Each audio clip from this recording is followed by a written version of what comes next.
Hey everyone, welcome back to the channel. Today we are doing something a little different. Today we're going to be shooting a panoramic photo of sunflowers. We've got the tripod, we've got the gear, and we're going to stitch together multiple shots, making one detailed image. And we're also going to be right next to a busy road, so we're going to talk about photography and safety. So let's get into it.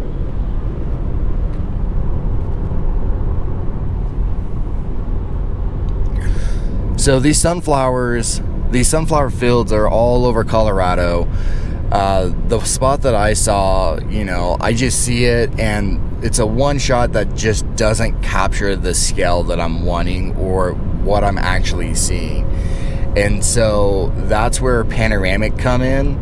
Instead of using an ultra wide or getting, that weird distortion, what we're actually going to end up doing is we're going to take multiple overlapping shots and then we're going to stitch them together for a clean, high resolution image at the end of the process.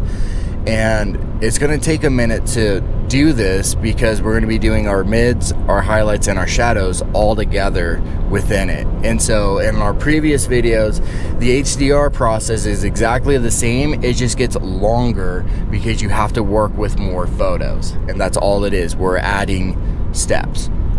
So let's talk about settings before we get there.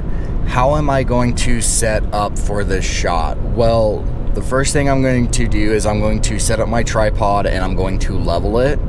Then I'm going to manually expose my frames.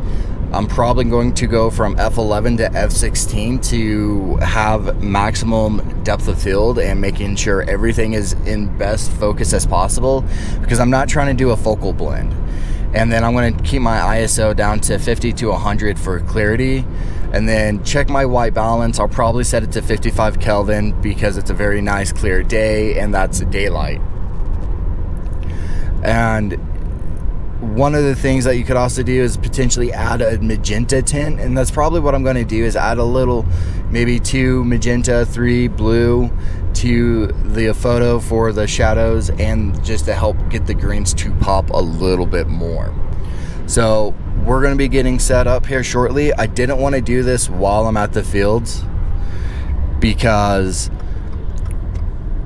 we're on that busy road. And with us being on that busy road, I want to make sure I can get these sunflowers. So what I'm going to do is set up a time lapse. And once I get this time lapse set up, we'll be back at the computer. So I'll see you here shortly.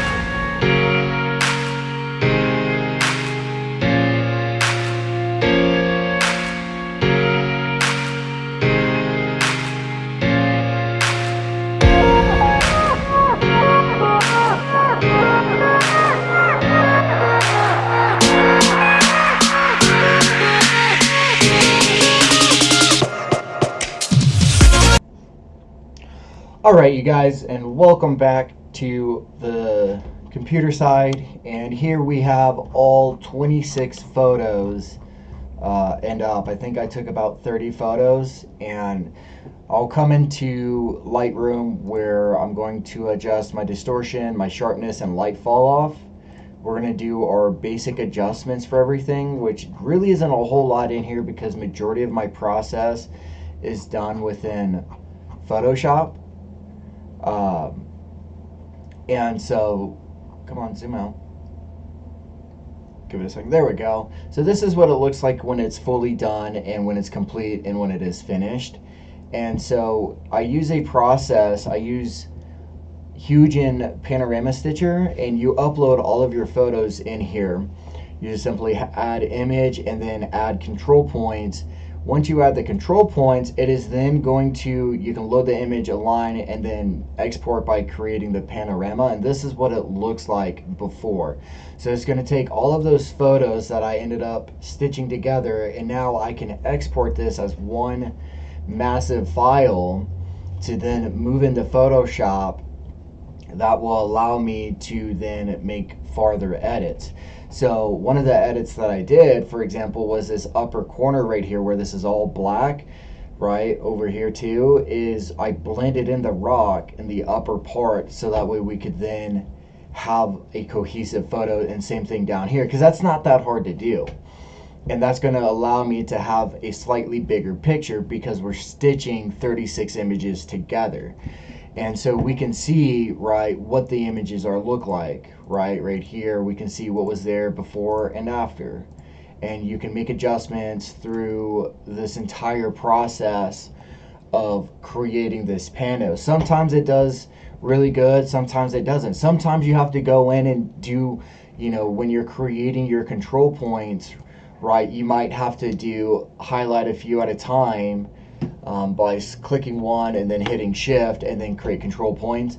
Sometimes that goes a little bit quicker to create the control points, and sometimes you can do them all at once. So that's what I use to do it, and that is the finished photo. Hopefully you like that. Hopefully you got something good from today's video. If you like this, please hit that like button, subscribe, and I'll see you in my next video.